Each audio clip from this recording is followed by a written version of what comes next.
ప్రసాదం పులిహోర ఇది లేకపోతే మన పండగలైతే ఇన్కంప్లీట్ కదా. గుడిలో తినే పులిహోర అండ్ ఇంట్లో చేసుకునే పులిహోర ఎప్పుడు ఒకటే టేస్ట్ అయితే రావు కదా. కానీ ఇప్పుడు నేను చెప్పే recipe same taste same flavour తీసుకొస్తుంది, అట్లనే ఒక ట్రెడిషనల్ వైబ్ అయితే తీసుకొస్తుంది. ముందు 1/2 kg రైస్ వాష్ చేసుకొని నానబెట్టుకోవాలి ఒక అర్ధగంట. తర్వాత దానికి సరిపడా చింతపండు కూడా వేడి నీళ్ళలో నానబెట్టాలి.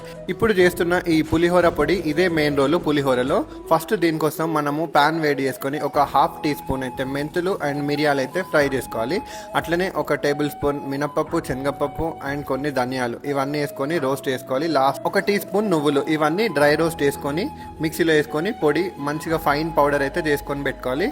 ఇప్పుడు చింతపండు పులుసు చేసుకోవాలి. దీనికోసం ఒక ప్యాన్ లో కొంచెం నూనె వేసుకోండి. నూనె నేను కొంచెం వేసుకుంటున్నా, ఎందుకంటే 3 సార్లు నేను తాలింపు పెడుతున్నా కాబట్టి. ఫస్ట్ అయితే దీంట్లో 8 నుంచి ఒక 10 పచ్చిమిర్చి అండ్ అట్లాగే కొంచెం కరివేపాకు, మనము పక్కన పెట్టుకున్న చింతపండు రసం ఏదైతే ఉందో అదైతే దీంట్లో వేసుకొని ఒక 10 నుంచి 15 నిమిషాలు బాయిల్ చేసుకుంటే దీంట్లో ఇప్పుడు సాల్ట్ అట్లాగే పులుపు ఎక్కువ కాకుండా ఉండడానికి కొంచెం షుగర్, లాస్ట్ కి కొంచెం పసుపు ఇవన్నీ వేసుకొని పేస్ట్ అయితే చేసుకోవాలి. ఈ పసుపు ఎందుకు లాస్ట్ వేస్తున్నా అంటే పసుపు ముందు వేస్తే అన్నం ఎల్లో కలర్ అవ్వదు, కొంచెం బ్లాక్ అవుతుంది. సో లాస్ట్కి వేస్తే అన్నం అయితే మంచిగా ఎల్లో కలర్ అవుతుంది. చింతపండు ఇట్లా తిక్కగా అయ్యే వరకు అయితే ఉడకబెట్టుకోవాలి చింతరసాన్ని. తర్వాత సెకండ్ తాలింపు, దీంట్లో కొంచెం పల్లీలు అట్లాగే మినపప్పు, శనగపప్పు, ఆవాలు, జీలకర్ర, ఇంగువ అండ్ ఎండుమిర్చి కారంకి సరిపడా. అప్పుడు పచ్చిమిర్చి వేసినాం కదా, ఇది కలిపి మనకి ఎంత కావాలో దాని క్వాంటిటీకి తగ్గట్టు పచ్చిమిర్చి తీసుకోవాలి.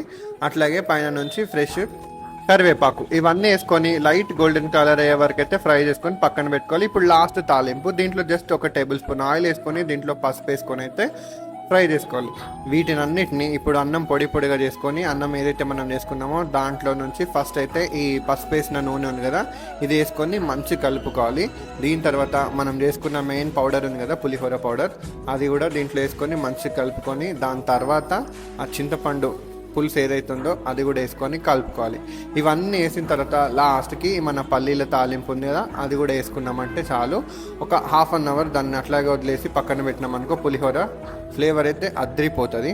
ఈ పులిహోర పొడిని అయితే యూజ్ చేసుకొని నెక్స్ట్ టైం మీరు ఇంట్లో చేస్తున్నప్పుడు అయితే ఒకసారి ట్రై చేయండి, మీకు కంప్లీట్ డిఫరెంట్ తెలుస్తుంది. సేమ్ మన టెంపుల్స్లో ఎట్లుంటుందో పులిహోర అట్లనే ఉంటుంది కంప్లీట్. నేను చెప్తున్నా కదా టేస్ట్ అయితే అద్దరిపోతుంది. ఇంట్లో పండగలకి పూజలకు కూడా ఈజీగా చేసుకోవచ్చు.